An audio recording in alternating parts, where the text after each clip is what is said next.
This is Hannibal here from the HannibalTV.com. And after interviewing Diamond Dallas Page yesterday, I happened to come across on Tubi, a free movie app, that The Resurrection of Jake the Snake Roberts, which is a movie that DDP was involved in producing that featured Jake the Snake Roberts, Scott Hall, Hacksaw Jim Duggan, Steve Austin, Ted DiBiase, even some WWE footage. I mean, it's quite a wrestling movie.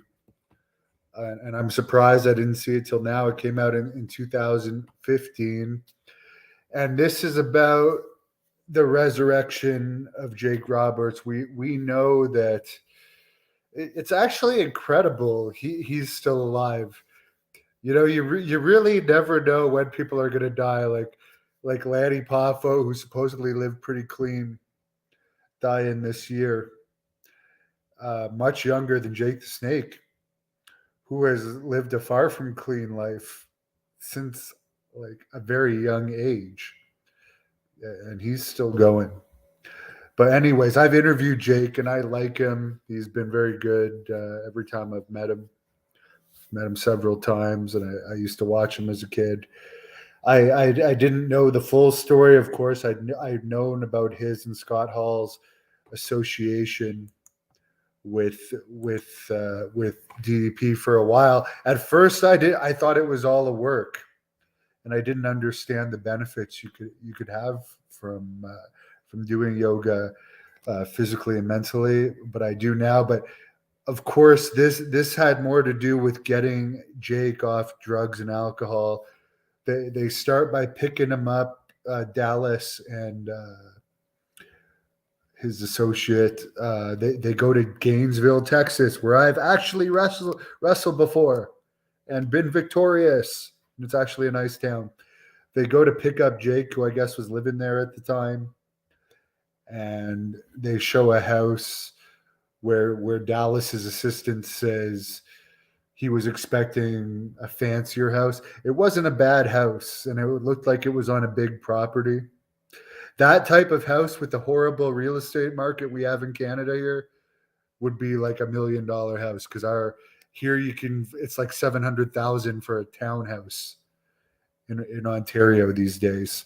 But anyways, I don't want to digress onto that. But he basically said it had been a month or so since he'd done crack. I think this was in 2012-ish when they recorded this. He was having alcohol problems. He was still drinking. He was around 300-ish pounds. He had recently had that match in, I think, Ohio, where he was completely wasted in a match. And I forget the name of the guy that beat him in that independent match, and it made like TMZ and all this. I forget his name, but another funny thing is the guy that he wrestled that night is also dead now. And this was a guy that was only like in his 20s or early 30s then. So it's like, I mean, who would have guessed that night the drunken Jake Roberts in the ring pretty much being lost out there. And he outlives this young kid who was like mad at him for being drunk. I forget his name, but at one point I was going to wrestle for that company many years ago, but I know that it wasn't worth my time for the distance. But anyways, that's what came to mind. And Jake had actually done that a lot in those days, I believe, in one of the town's Great North Wrestling runs. Or used to run. We've run it about 4 or 5 times now, Brockville, Ontario. Supposedly he had an incident like that around the early 2000s in Brockville, Ontario, and it pretty much killed the town, because I remember the first time we went back there, I was surprised at the crowd that we had, because I think we had Greg Valentine. And they were telling me, oh, well, the last time wrestling was here, Jake was wasted. Anyways, that's to show you how low he was at that point. Of course, he'd gone through child child abuse stuff when he was young. There's a whole dark side of the ring about it, and I've interviewed his brother Sam Houston many times, probably close to 10 times now, and we've gone into that too. Which, by the way, I don't believe they talk still. Sam Houston wasn't in this, and then Rock and Robin is the sister, and I don't believe any of the siblings really communicate up to this day. But anyways, they offer Jake to come and stay with Dallas, and one of the conditions is he has to stay sober. He gets on this anti-abuse pill, which up until the time that I was interviewing him recently, he was still taking that, which is a good pill for people with alcohol problems because it makes you physically ill if you drink alcohol while you're on this stuff.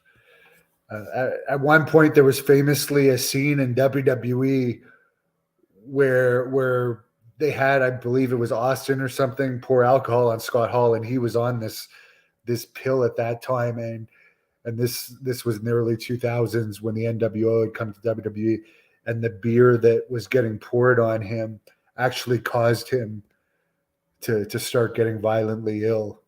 And there was some stuff coming out around that time that was in really poor taste. Pouring alcohol on Scott, considering what he's been through. But I'm sorry for all the Scott. They really did turn Scott's problems into angles a lot over the years. But we won't digress into that. But anyways, Jake gets on the pill.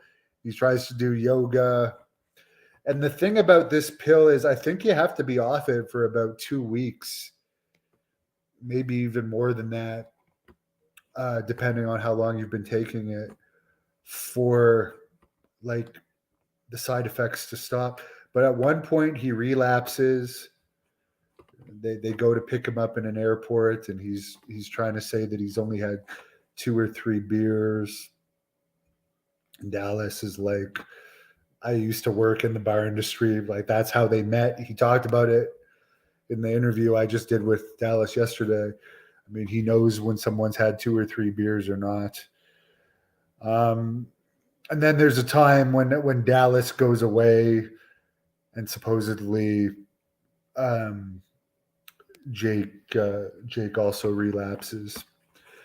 And then at some point they convince Scott Hall to come to this house where they're all living to join them. And at this point, this is where I hadn't seen this. Maybe I wouldn't have been so shocked that Scott Hall passed away. You see how bad Scott Hall was. They pick him up in a wheelchair. When they called him, they put him on speakerphone to invite him to come there. He's out of it. He's having hip problems, and like he's really out of shape, and he doesn't look healthy. I mean, I only saw him after this, after DDP had his hands on him. So I didn't know how bad he was before. Obviously, they did some show on Scott where it also showed him drunk in the ring, making a fool of himself. But like, I didn't realize how physically bad he was before he started to go to Dallas's. And from what I understand, he went back to kind of that towards the end of his life. From what I understand, I heard that he relapsed towards the end of his life, which is very sad. But the whole point is, during this time in the movie, they're both doing better, and they want to try and get Jake in the Royal Rumble, which I don't think they ever did to this day. But they did get Jake an appearance on an old school Raw where he came to the ring during something to do with the Shield. And Dallas was on that same Raw. So it was like the culmination of the movie is, hey, Jake's gotten sober, which, by the way, Dallas said yesterday in my interview with him, he's been sober for 10 years now. And when I met Jake, he was also sober.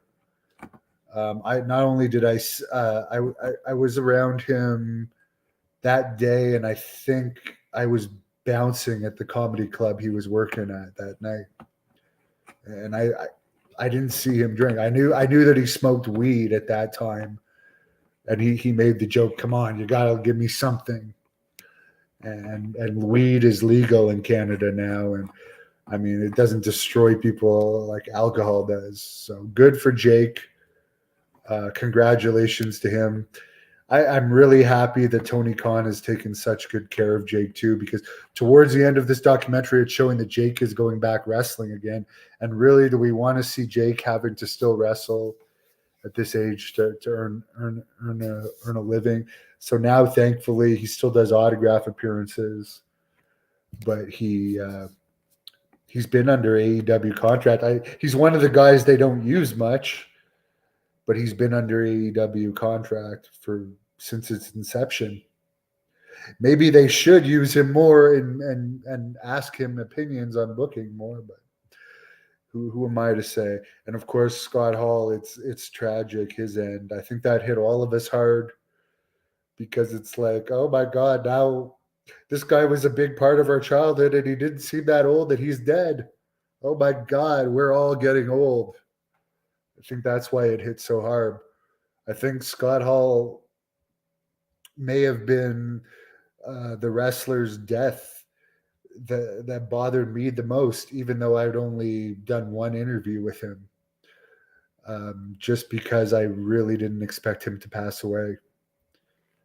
And I was a fan of his. So yeah, it's tragic what happened there, but good movie, good motivational movie, shows that people can overcome adversity,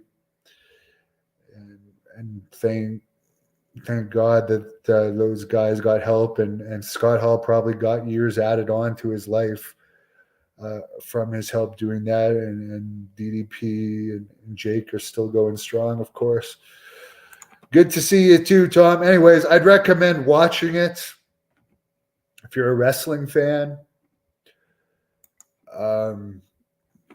As far as like, is this like a no holds barred type movie where you're going to be thoroughly entertained? And because I'm a huge no holds barred fan, like is this like a wrestling movie that you're going to love and come off feeling happy? It's actually pretty entertaining, but it is depressing in some ways because I've been around the business. I've been in the pro wrestling business since 2001. So over 22 years now as a wrestler, promoter, and reporter.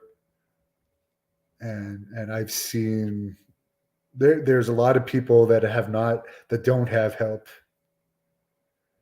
So, I mean, maybe one case is fixed, but there's so many cases that aren't. So it's kind of sad to think about that aspect of it for someone like me. So it maybe didn't leave as good of a feel good to me, because it made me think of like also Billy Graham, who's still, he's almost going to turn 80 in June if he can survive till then, but he's just gone through hell. It just made me think of all the wrestlers that are suffering. So maybe it didn't make me feel that good, although I was happy for Jake at the end of it. But there's a lot of wrestlers that not only are physically suffering, but that are hurting for money and still have to wrestle at an old age. So it's kind of depressing in that, because yes, DDP can't save them all. And I've heard he said it to me on a different podcast. He's not a rehab guy. He's not a guy that's going to go out and like fix every wrestler with their addictions. He had a connection to Jake and Scott, and I guess Buff Bagwell now, who he's trying to help. I don't know if we'll get a status update of that or not. We're supposed to, but as of yet, I have not got it. So we'll see. Anyways, that's all I'm going to say about that. I'll get into a few of your questions, but at 8 p.m., Kevin Sullivan's doing an interview on this channel. Whatever happened to Lacey Von Erich? I know she's involved in the Von Erichs movie that's coming out. She went back to school at one point, but yeah, she